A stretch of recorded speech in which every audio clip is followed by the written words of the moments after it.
Bismillahirrahmanirrahim. Assalamualaikum warahmatullahi wabarakatuh.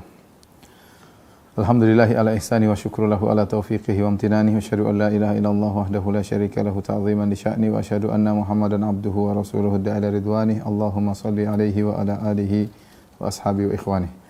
Para ikhwan dan akhwat, bapak dan ibu yang dirahmati Allah Subhanahu wa taala, jamaah Masjid Tarbiyah Cilandak yang dimuliakan oleh Allah Subhanahu wa taala.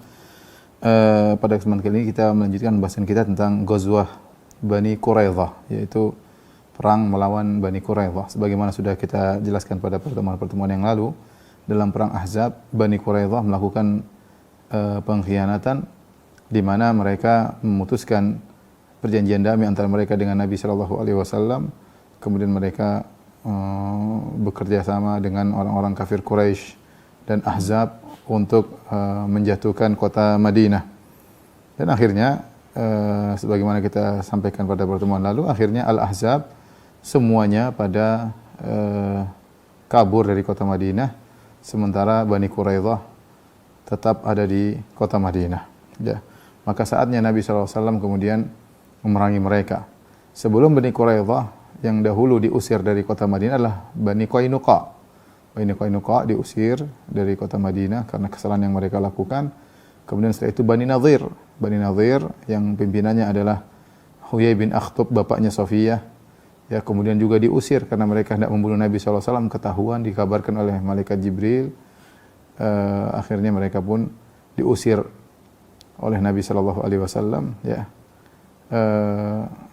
Kemudian akhirnya Huyai bin Akhtab ini yang menjadi provokator, sehingga bapaknya Safiyah yang menjadi provokator yang mengumpulkan seluruh orang Arab dari Quraisy maupun dari Najd, kemudian datang untuk menyerang kota Madinah dan juga memprovokasi Bani Quraidah untuk gabung. Jadi provokator paling utama adalah Huyai bin Akhtab, bapaknya Safiyah. Dan pengkhianatan yang dilakukan oleh Bani Quraidah tidak sama dengan pengkhianatan yang dilakukan oleh Bani Qainuqa dan Bani Nadhir, berbeda. Bani Qainuqa mereka berkhianat bukan dalam kondisi genting. Bani Nadhir mereka juga berkhianat, ya, meskipun berat, ingin membunuh Nabi SAW, yaitu ada yang ingin melemparkan batu kepada Nabi SAW, ini juga berat. Tetapi ini tidak dalam kondisi genting. Berbeda dengan pengkhianatan Bani Quraidah. Bani Quraidah berkhianat di saat-saat yang sangat genting, ketika Al-Ahzab sudah datang, 10.000 pasukan datang dan hendak membumi hanguskan kota Madinah. Mereka berkhianat di saat-saat genting tersebut. Ini pengkhianatan yang sangat berbahaya. Oleh karenanya, Nabi mensikapi mereka tidak sama seperti mensikapi Bani Qainuqa dan Bani Nadhir. Kalau Bani Qainuqa, Bani Nadhir cuma diusir, Bani Quraidah diperangi.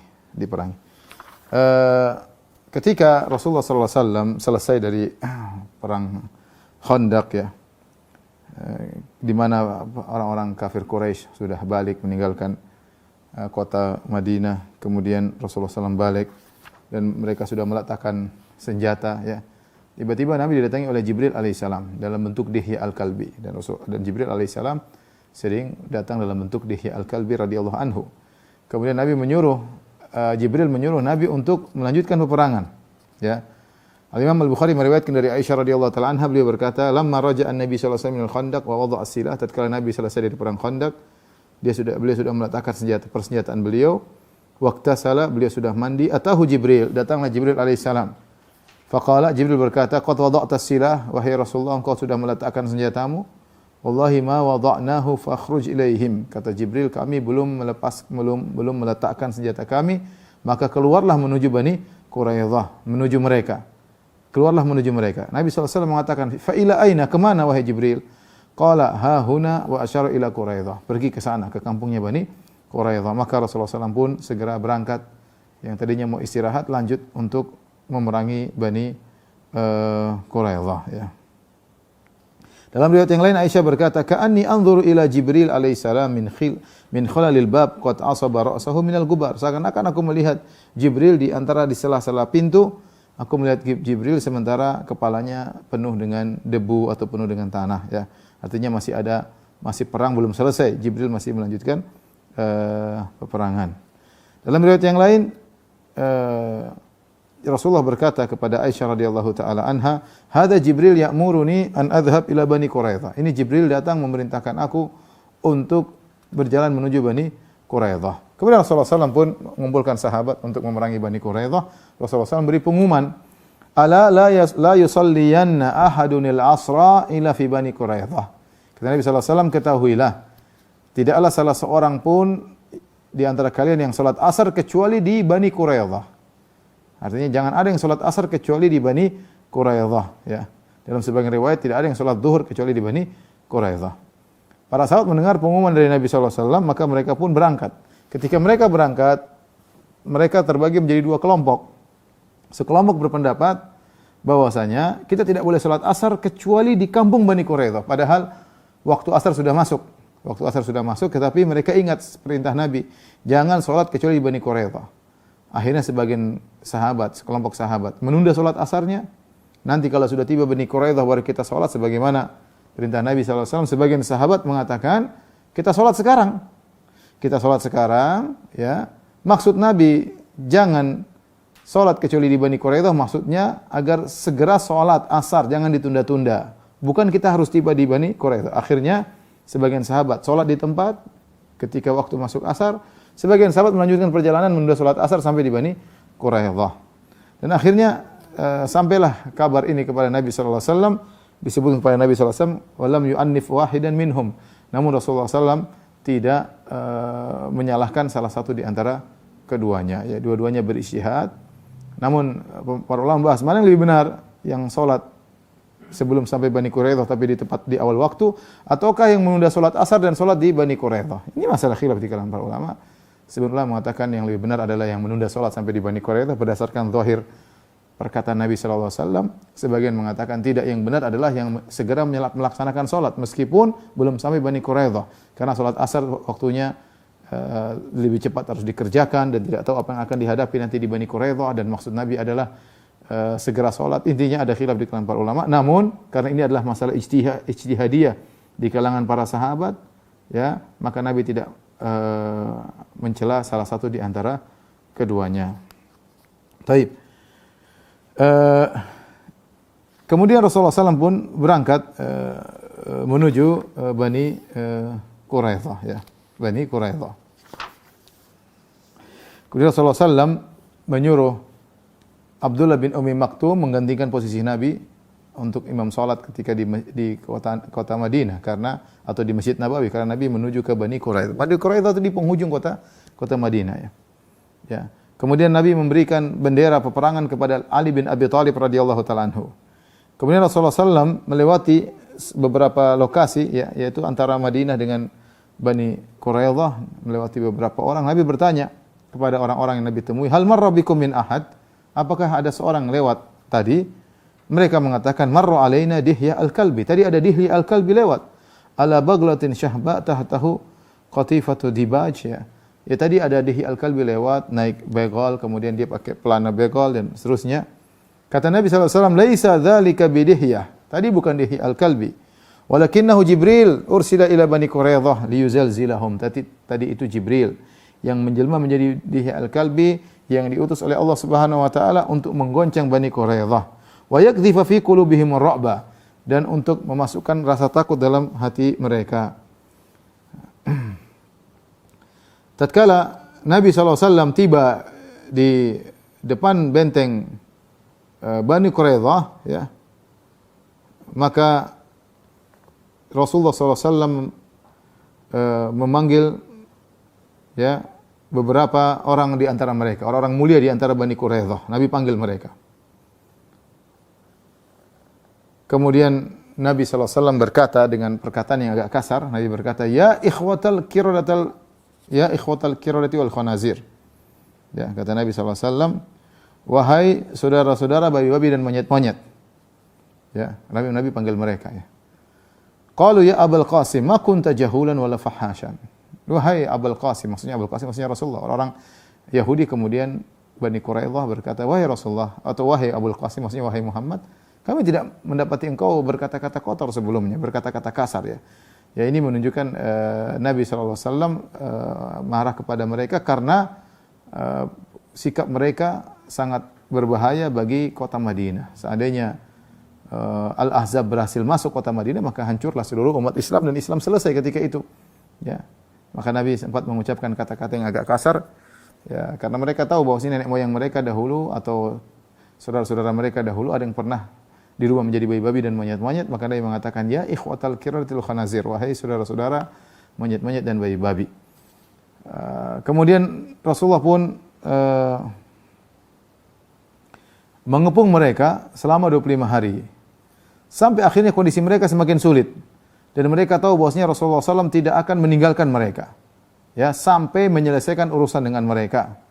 Akhirnya Ka'ab bin Asad, pimpinan Bani Quraidah berkata, ya kaum, qad nazala bikum minal amri ma tarawun.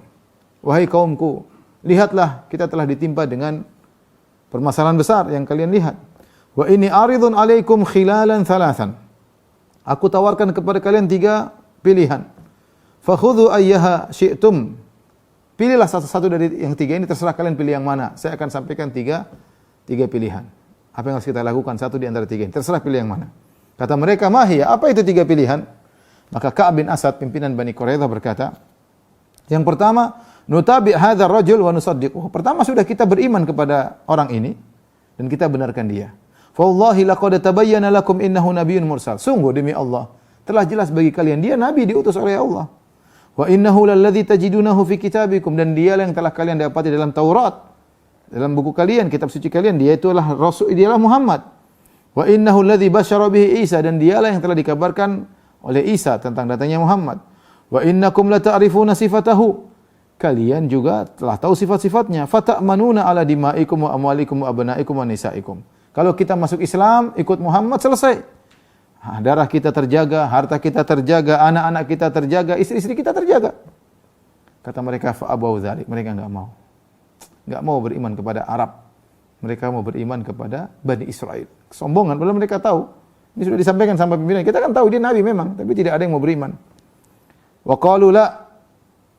Kata mereka, kami tidak mau beriman. La nufarriqu hukmat Taurati abadan, kami tidak akan meninggalkan hukum Taurat selamanya. Wala nastabdilu bihi ghairahu, dan kami tidak mau ganti Taurat dengan yang lainnya. Enggak mungkin kami ganti Taurat dengan Quran, enggak. Kami tidak mau ganti. Pilihan pertama mereka tolak. Baik, pilihan kedua. Pilihan kedua. Kata Ka'ab bin Asad, "Fa idza abaitum alayya hadhihi fahalumma falnaqtul abna'ana wa nisa'ana thumma nakhruj ila Muhammadin wa ashabihi mustamitina fil qitali hatta yahkumallahu bainana wa bainahu." Kalau begitu pilihan kedua, mari kita bunuh anak-anak kita bunuh istri-istri kita, baru kemudian kalau anak kita sudah mati, istri kita sudah mati, kita pergi berperang lawan Muhammad. Dan kita cari mati di situ, lawan Muhammad, sampai Allah memutuskan mana yang menang antara kita dengan dia. Fa in nahlik lam natruk wara'ana syai'an nakhsha alaihi. Kalau kita meninggal, sudah tidak ada yang kita tinggal. Beda kalau kita perang, kita meninggal, kasihan anak-anak kita, kasihan istri-istri kita, maka kita bunuh mereka aja dulu, baru kita perang lawan Muhammad. Wa in naglib falan nu'daman nisa wal abna. Kalau kita menang, nanti kita bisa cari anak-anak yang lain, cari istri-istri yang baru. Fa abau dzalik, kata mereka enggak, ini pilihan kedua berat juga. Enggak. Wa qalu naqtul haula'il masakin, kita bunuh orang kasihan-kasihan itu, anak-anak dan wanita kita bunuh, enggak. Fama khairul aishi ba'dahum, kalau mereka sudah meninggal, apalagi kehidupan yang baik kalau istri dan anak kita sudah meninggal dunia. Pilihan kedua mereka tolak. Fa in abaitum alayya hadhi, kalau kalian tidak mau menerima pilihan yang kedua ini, fa innal lailata lailata sabti, malam ini malam Sabtu, wa innahu asa an yakuna Muhammadun wa ashabuhu qad ammanuna fiha. Bisa jadi Muhammad dan teman-temannya merasa kita tidak akan memerangi mereka karena mereka tahu kita hari Sabtu libur, malam Sabtu libur, hari Sabtu libur. Ini kan malam Sabtu. Bisa jadi Muhammad tidak tahu kita akan menyerang mereka karena mereka menyangka kita dalam kondisi libur.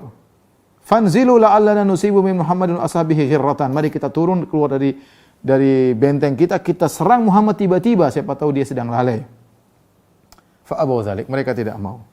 Kata mereka, nufsidu sabtana alaina. Ya, kita mau rusak aturan Sabtu kita. Selama ini kita selalu memuliakan hari Sabtu, malam Sabtu, sekarang kita mau merusak, bikin peperangan di hari Sabtu. Wa qad alimta ma fa'ala Allahu fil ladzina i'tadaw fi sabti minal masakhi.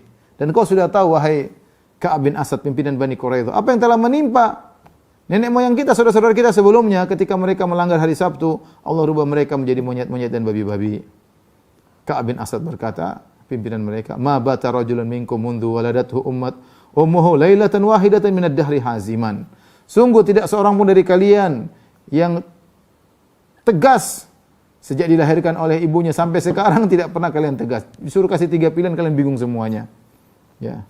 Ada seorang namanya Amr bin Sa'di Al-Quradhi, dia salah seorang dari Bani Quraidah. Ya, dia tidak ikut dengan mereka.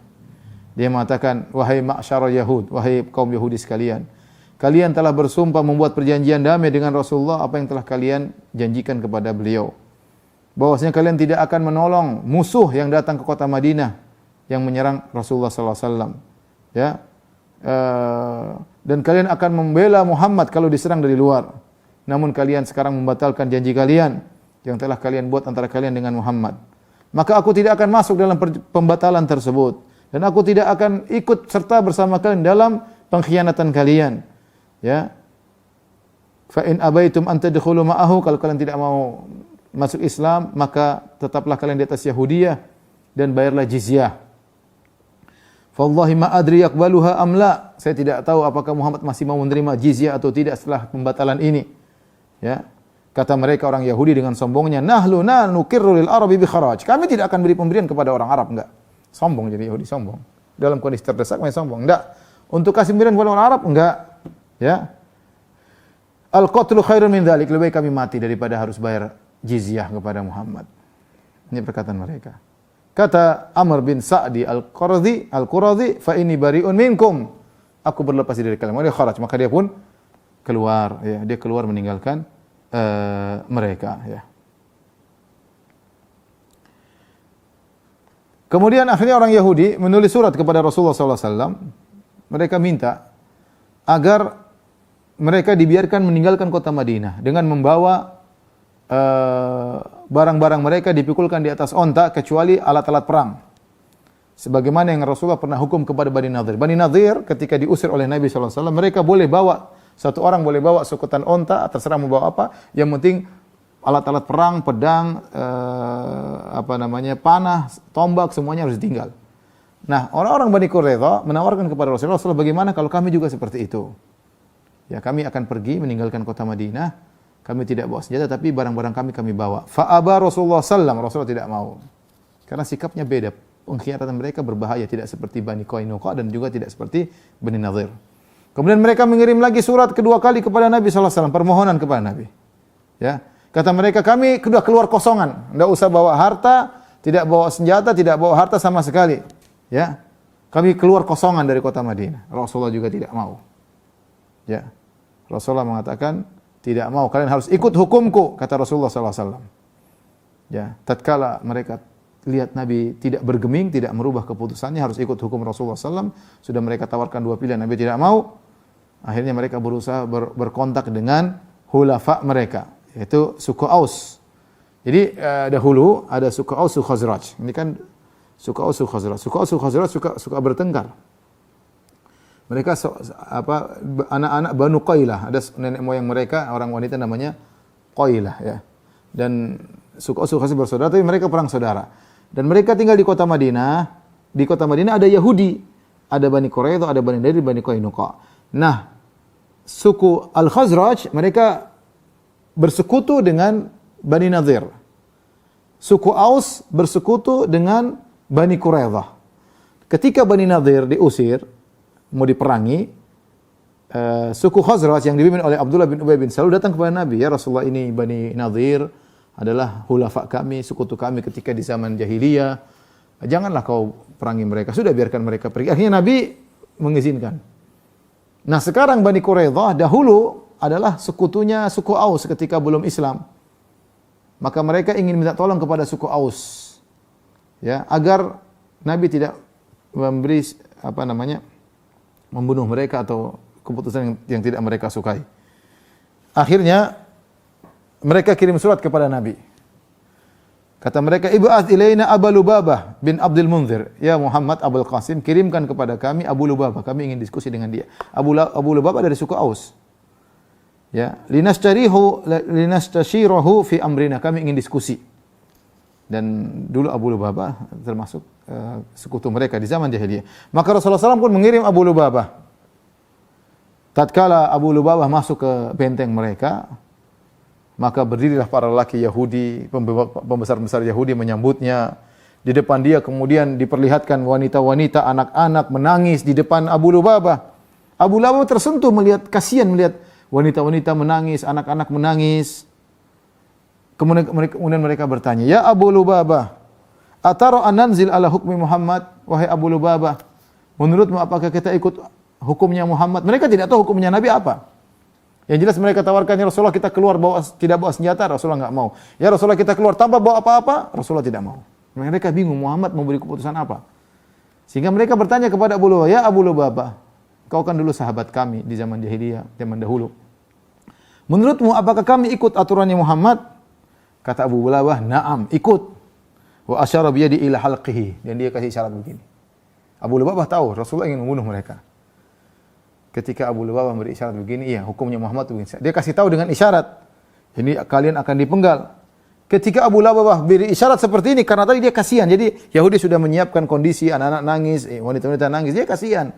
Maka dia kasih tahu, ya ikut. Nggak mungkin dia bilang nggak ikut Rasulullah. Ya ikut keputusan Muhammad. Keputusannya adalah begini. Dikasih isyarat. Dia tidak ngomong, kasih isyarat. Maka Abu Lubabah berkata, "Fa wallahi ma zalat qadamaya min makanihima hatta araftu anni qad khuntullah wa rasulah." Aku belum bergerak setelah aku beri isyarat begini, kecuali aku tahu aku telah berkhianat kepada Allah dan Rasulnya. Ya. Kemudian dia berkata, "Demi Allah, aku tidak akan melihat wajah Rasulullah sallallahu alaihi wasallam sampai Allah menerima taubatku. Allah tahu apa yang ada dalam jiwaku." Maka Abu Lubabah segera pergi menuju ke Masjid Nabawi, kemudian dia ikatkan dirinya di salah satu tiang di Masjid Nabawi. Ya, kalau kita ke sana dan bilang inilah tiangnya Abu Lubabah yang dulu dia mengikat dirinya, Allah alam bisawab ya. Dia mengikatkan dirinya salah satu tiang dari tiang Masjid Nabawi, ya, yang tatkala terbuat dari batang korma, dan dia tidak datang kepada Rasulullah SAW. Dia malu ketemu Rasulullah SAW. Dia merasa telah berkhianat kepada Allah dan Rasulnya. Dan dia berkata, "La abrahu makani hadza hatta yatuballahu alayya mimma sana'tu." Aku tidak akan meninggalkan tempatku ini sampai Allah menerima taubatku. Ya. Maka firman Allah turun, "Ya ayyuhalladzina amanu la takhunullaha war rasula wa takhunu amanatikum wa antum ta'lamun." Wahai orang yang beriman, janganlah kalian berkhianat kepada Allah dan Rasulnya, dan kalian berkhianat terhadap amanat kalian padahal kalian tahu. Jadi Abu Lubabah tatkala mengabarkan hukum Nabi adalah membunuh, dia berkhianat kepada Rasulullah sallallahu alaihi wasallam. Tatkala Rasulullah SAW tahu tentang kabar Abu Lubabah, ya, kan Abu Lubabah ditunggu-tunggu kok datang-datang. Apa hasil diskusi dengan orang Yahudi? Enggak datang-datang, tahu-tahu Abu Lubabah radhiyallahu anhu langsung mengikatkan dirinya di masjid, tidak lapor kepada Nabi. Makanya Nabi tahu, oh ternyata begini. Kemudian Nabi berkomentar, "Ama innahu law ja'ani lastaghfartu lahu." Seandainya Abu Lubabah datang kepada aku tidak mengikatkan dirinya di tiang masjid, aku akan mohon ampunan untuknya. Fa amma idza fa'ala ma fa'ala fama ana billadzi utlikuhu min makanihi hatta yatuballahu alaihi. Adapun kalau dia sudah terlanjur mengikatkan dirinya di tiang Masjid Nabawi, maka aku tidak akan melepaskannya sampai Allah menerima taubatnya. Maka Abu Lubabah diikat di tiang Masjid Nabawi selama 6 hari atau lebih. Istrinya datang, ya. Kemudian ketika waktu sholat istrinya buka, dia sholat berjamaah. Kemudian diikat lagi oleh istrinya. Istrinya melayaninya, kasih makan mungkin, kasih ikat mungkin kemana, ke toilet. Tapi intinya istrinya yang melayani dia, mengikatnya. Terus sampai akhirnya setelah 6 hari atau lebih, turunlah firman Allah Subhanahu wa taala, "Wa akharuna i'tarafu bi dzunubihim khalatu amalan salihan wa akhara sayyi'an asallahu an yatuba 'alaihim innallaha ghafurur rahim." Dan sebagian orang mereka mengakui dosa-dosa mereka. Mereka mencampurkan amal soleh mereka dengan keburukan.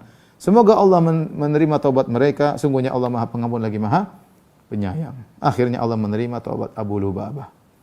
Ajib para sahabat ya, mereka benar-benar takut dengan maksiat yang mereka lakukan ya. Sehingga Abu Lubabah langsung mengikat dirinya ya. Malu ketemu Nabi sallallahu alaihi wasallam, dan akhirnya Allah menerima taubat Abu Lubabah. Tatkala pengepungan ya, semakin kuat ya. Kemudian kondisi orang Yahudi Bani Quraidah semakin parah ya. Maka mereka pun akhirnya terpaksa ridha, mau tidak mau terpaksa untuk ngikut hukum Rasulullah sallallahu alaihi wasallam. Ya. Padahal Abu Lubabah sudah kasih isyarat, tapi mereka mau bagaimana lagi ya. Ya. Allah telah melemparkan dalam hati mereka rasa takut yang luar biasa. Hancurlah ya keberanian mereka, semua hancur, lebur dari diri mereka. Mereka udah pasrah, mau dibunuh apa terserah. Ya. Dan mereka menjadi lebih takut lagi ketika Ali bin Abi Thalib sudah mendekat mereka.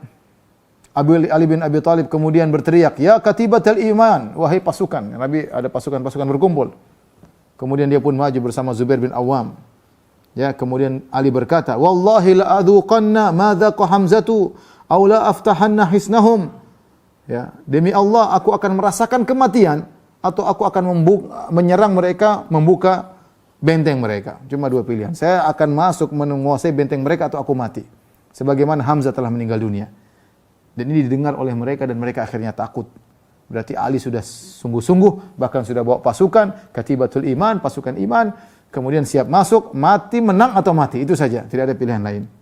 Akhirnya mereka pun takut, orang Bani Quraidah, akhirnya mereka pun mengikut hukum Rasulullah SAW. Maka Rasulullah SAW memerintahkan agar mereka diikat semua tangannya, ya, kemudian ditaruh di pojok. Ya.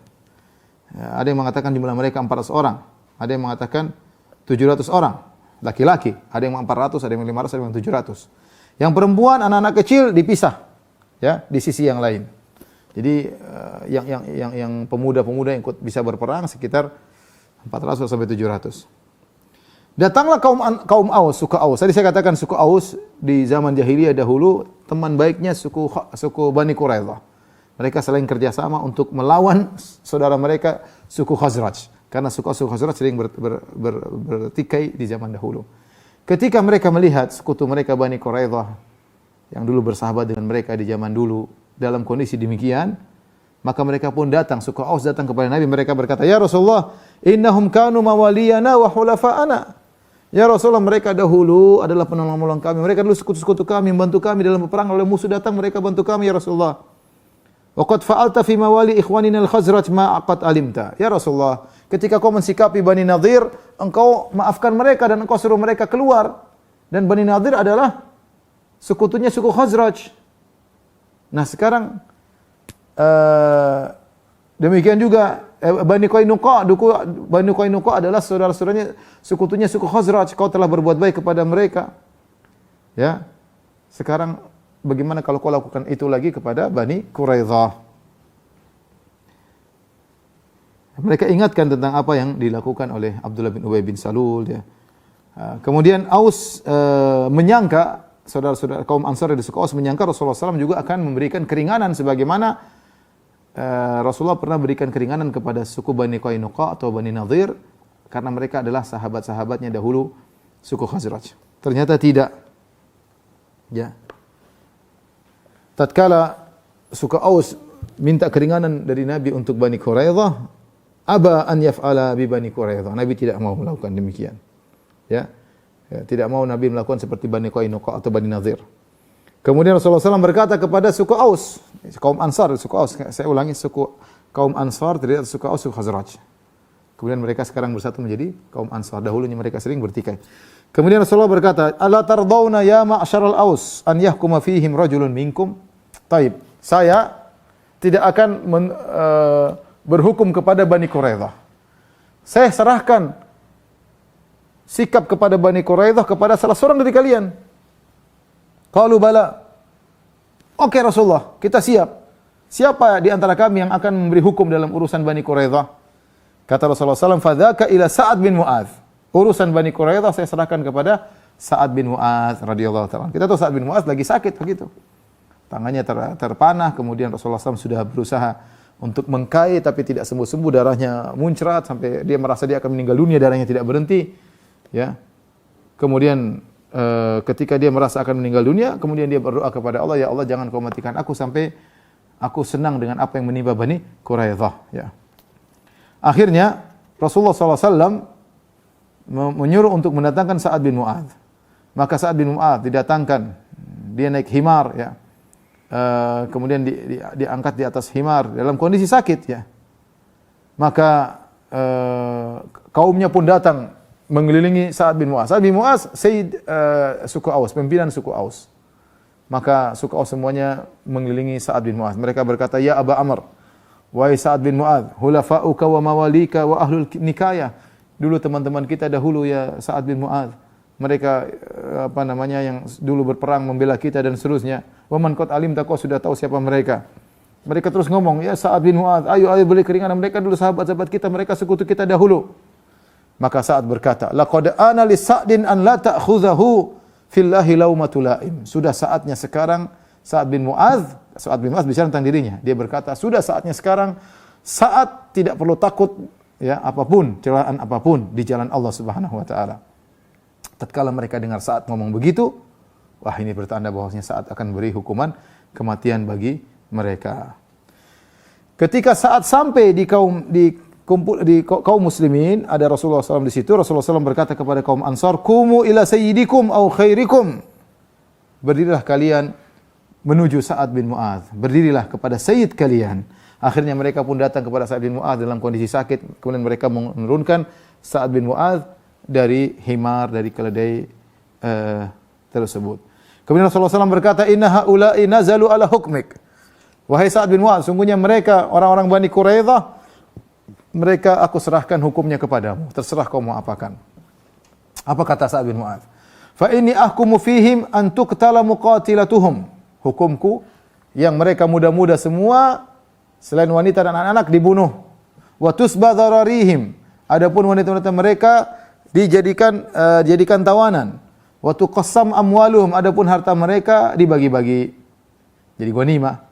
Maka Rasulullah SAW berkata, laqad hakamta fihim bihukmillahi min fawqi sab'i samawat. Wahai Sa'ad bin Mu'adz, sungguh kau telah mengeluarkan hukum pada mereka dengan hukum Allah, sesuai dengan hukum Allah yang dari atas langit yang 7. Min fawqi sab'i samawat, dari langit Allah yang ada di atas langit yang 7. Ya, kemudian akhirnya dijalankanlah hukum Sa'ad bin Mu'adz radhiyallahu taala anhu. Maka setelah mereka dikumpulkan, digalilah sebuah lubang di pasar kota Madinah. Kemudian diambillah dari mereka arsalan, yaitu sekelompok-sekelompok, diambil sekelompok. Kemudian dipenggal, dilemparkan dalam khandak tersebut, dalam parit tersebut. Kemudian diambil lagi terus, dibunuh lagi ya, karena mereka memang berhak untuk dibunuh. Sampai 400 orang atau 600 orang atau 700 orang. Tatkala sebagian mereka mulai diambil, sebagian mereka ngomong kepada pimpinan mereka, Ka'ab bin Asad. Wahai Ka'ab bin Asad, ma tarahu yusna'u bina? Menurutmu apa yang dilakukan pada kita? Kita ini diapain kok diambil sebagian, enggak balik, diambil sebagian enggak balik? Kata Ka'ab, pimpinan mereka, afi kulli mautin la taqilun? Kalian ini setiap masa enggak ngerti-ngerti juga? Setiap kondisi enggak ngerti-ngerti juga, ya? Annahu man dhuhiba bihi minkum la yarji. Kan kalian sudah tahu yang datang diambil tidak akan kembali lagi. Huwa wallahil qatlu. Sungguh ini adalah kita dibunuh. Falam yu'zal yu'ta bihim jama'atin hatta faragha Rasulullah SAW. Semuanya diambil, artinya dibunuh seluruhnya. Bagaimana wafatnya Huyai bin Akhtab? Huyai bin Akhtab, bapaknya Sofiyah binti Huyai, istri Nabi SAW, Ummul Mukminin. Tatkala Bani Quraidah mulai dibunuh, termasuk di antaranya Huyai bin Akhtab, dan dia tidak ingkar janji. Dia sudah bilang kepada Ka'ab bin Asad, kalau kalian nanti ternyata ditinggal oleh Ahzab, ditinggal oleh Abu Sufyan dan teman-temannya, saya akan gabung. Apa yang menimpa kalian akan menimpaku. Dan dia megang perkataannya. Dan dia benar-benar ditangkap juga. Dan akhirnya dia dibunuh. Ya. Didatangkanlah Huyai bin Akhtab. Dia bukan dari Bani Quraidah, dia dari Bani Nadhir. Dari Bani Nadhir yang diusir setelah Bani Qainuqa. Jadi diusir Bani Qainuqa, Bani Nadhir, baru Bani Quraidah. Bani Nadhir ketika diusir, mereka disuruh pergi tanpa membawa senjata. Ya. Rupanya Huyai bin Akhtab ini provokator sebagaimana saya sebutkan tadi. Kemudian Rasulullah bertemu dengan Huyai bin Akhtab. Rasulullah berkata, "Hal akhzakallah?" Apakah Allah telah menghinakan engkau, wahai Huyai bin Akhtab? Huyai berkata, "Laqad dhaharta alayya." Ya, engkau telah menang di atas kami, wahai Abul Qasim, wahai Muhammad. "Ama wallahi ma lumtu nafsi fi adawatika." Demi Allah, aku tidak mencela diriku karena memusuhi engkau. Walakin man yakhdhulillah yukhdhal. Tapi barang siapa yang meninggalkan Allah, dia akan ditinggal oleh Allah Subhanahu wa taala. Tsumma aqbala 'ala nas, kemudian dia balik menghadap orang-orang. Dia berkata, "Ya ayuhan nas." Wahai orang-orang sekalian, wahai Yahudi sekalian. "Innahu la ba'sa bi amrillah." Yang sudah qadarullah, seakan-akan dia berkata. Ya sudah, ini sudah perintah Allah, sudah perkara Allah. Kitabun wa qadarun, sudah takdir. Dia mengatakan sudah takdir. Wa malhamatun katabahu Allah ala Bani Israel. Inilah peperangan yang sudah Allah catat bagi Bani Israel. Dia ngomong begitu. Ya, seakan-akan dia menenangkan, dia sudah takdir mau diapain. Ya. Tsumma duriba unuquhu la'natullah. Maka dipenggalah kepalanya. oleh kaum muslimin, ya. Adapun para wanita tidak ada yang dibunuh tentunya. Islam ketika berperang tidak dibunuh anak-anak, tidak bunuh para wanita kecuali seorang wanita yang dia melakukan kesalahan, mungkin dia ikut serta dalam peperangan akhirnya dibunuh oleh kaum muslimin, ya, kaum muslimin. Ya. Ada seorang namanya Atiyah Al-Quradhi. Atiyah Al-Quradhi dia ditangkap oleh pasukan kaum muslimin. Kemudian ketika mau dibunuh Rasulullah SAW, anak-anak remaja-remaja Rasulullah SAW suruh periksa. Kalau memang ternyata sudah dewasa, di antara bentuk tahu dia dewasa atau tidak, dilihat bulu kemaluannya. Kalau bulu kemaluan sudah tumbuh, maka dewasa dan dibunuh. Kalau bulu kemaluannya belum tumbuh, berarti belum dewasa, tidak dibunuh. Ya. Atiyah Al-Quradhi termasuk orang-orang remaja-remaja yang belum tumbuh bulu kemaluannya. Maka dia tidak dibunuh. Ya. Atiyah Al-Quradhi pernah berkata, dan dia masuk Islam, kuntu fi man hakama fihim Sa'ad bin Mu'adz. Aku termasuk orang yang dihukum mendapatkan hukumannya Sa'ad bin Mu'adz. Fasyakku fiyya, mereka ragu tentang aku ini dibunuh atau tidak. Aminadz dzurriyyah aminal muqatilah, apa termasuk anak-anak atau termasuk orang-orang yang bertempur? Kata Nabi, unzuru, lihatlah, fa in kana ambata sya'ru faqtuluh. Kalau ternyata tumbuh bulu kemaluannya maka bunuhlah. Wa illa fala taqtuluh, kalau tidak maka jangan bunuh. Mereka pun periksa diriku, ternyata mereka dapati bulu kemaluanku belum tumbuh, maka aku pun dibiarkan. Adapun Amr bin Sa'di Al-Quradhi, tadi seorang Yahudi yang mengatakan, wahai kaum Yahudi sekalian, kenapa kalian berkhianat kepada Rasulullah SAW, kepada Abul Qasim? Kalian tidak menolong dia, kalian malah menyerang dia. Aku tidak akan ikut dengan keputusan kalian. Apa yang terjadi pada dia? Maka dia pun tidak ikut Bani Quraidah, tidak ikut berkhianat kepada Rasulullah SAW. Maka dia pun pergi, ya, dibiarkan, tidak diganggu, ya, sampai dia suatu malam tidur di Masjid Nabawi sallallahu alaihi wasallam di Madinah di suatu malam. Setelah itu dia pergi dan tidak tahu dia pergi ke mana sampai hari ini. Maka Rasulullah SAW ketika ditanya tentang kondisi beliau, Rasulullah berkata, "Dzaka rajulun najahullahu biwafaihi." Itu adalah seorang yang Allah tolong gara-gara dia wafa, yaitu dia setia dengan janji, dia tidak mengingkari janji. Setelah itu Rasulullah sallallahu alaihi wasallam, ya, menyuruh untuk bagi-bagi ghanimah, ya, yang mereka dapatkan dari Bani Quraidah, ya. Kemudian di antara wanita-wanita yang ditawan ada namanya Raihanah, ya.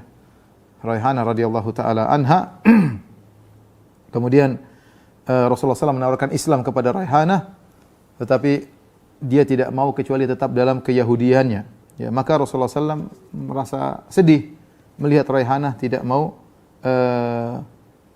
masuk Islam. Ya, Rasulullah SAW menjadikan dia salah satu tawanan yang diambil oleh Nabi SAW, dan Nabi ingin dia masuk Islam, dia tidak mau, dia tetap ingin bertahan dalam keyahudiannya. Akhirnya ada orang yang datang kepada Nabi pada suatu hari berkata, ya, bahwasanya ini Sa'labah bin Sa'yah memberi kabar gembira kepada aku bahwasanya Raihanah telah masuk Islam. Akhirnya ketika Raihanah masuk Islam, ya, mungkin Rasulullah tertarik dengan Raihanah karena kecantikannya. Kemudian Rasulullah SAW menawarkan untuk memerdekakannya dan menikahinya. Ya, tapi apa kata Raihanah? Bal tatrukuni fi mulkika. Wahai Rasulullah, biarkanlah aku tetap dalam sebagai budakmu, ya, dan itu lebih ringan bagiku dan lebih ringan bagimu. Maka Rasulullah membiarkan beliau Raihanah dalam kondisinya. Adapun Sa'ad bin Mu'adz radhiyallahu ta'ala anhu, setelah memberikan hukuman kepada Bani Quraidah, ya, akhirnya beliau pun meninggal dunia setelah dikai oleh Nabi beberapa kali, namun tidak sembuh-sembuh juga. Akhirnya Allah Subhanahu wa taala, ya, mewafatkan beliau radhiyallahu taala anhu, ya. Datang dari hadis Jabir bin Abdullah radhiyallahu taala anhu, beliau berkata, "Ja'a Jibril ila Rasulillah sallallahu alaihi wasallam." Ketika Sa'ad bin Mu'adz meninggal dunia, Jibril datang kepada Nabi dan bertanya, "Man hadzal abdus salih alladzi mata?" Siapakah hamba saleh ini yang meninggal? Futihat lahu abwabus sama. Ketika dia meninggal dibukalah pintu-pintu langit. Wa taharraka lahul arsy, dan arsy bergetar. Ya. Rasulullah SAW keluar, ternyata yang meninggal Sa'ad bin Mu'adz radhiyallahu taala anhu, ya. Dan Sa'ad bin Mu'adz radhiyallahu taala anhu ya meninggal ketika usia kalau tidak salah 37 tahun, usia yang sangat muda. Beliau masuk Islam, umur Islam beliau kira-kira 8 tahunan, tetapi luar biasa ketika beliau meninggal ternyata arsy Allah bergetar. Dan ini disampaikan oleh para ulama bahwasanya yang menjadi patokan adalah bagaimana kualitas amal seseorang. Ya, alhamdulillah kalau orang kualitas amalnya bagus dan umurnya panjang itu yang terbaik. Ya. Yang terbaik adalah man tala umruhu wa suna amaluh. Yang terbaik adalah orang yang umurnya panjang dan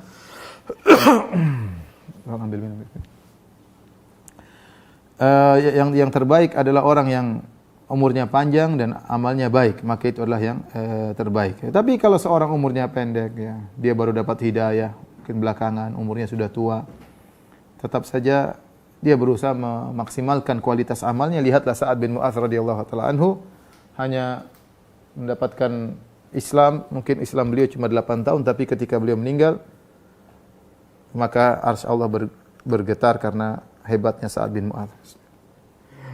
Baik, demikian saja kajian kita. Wabillahi taufiq wal hidayah. Assalamualaikum warahmatullahi wabarakatuh.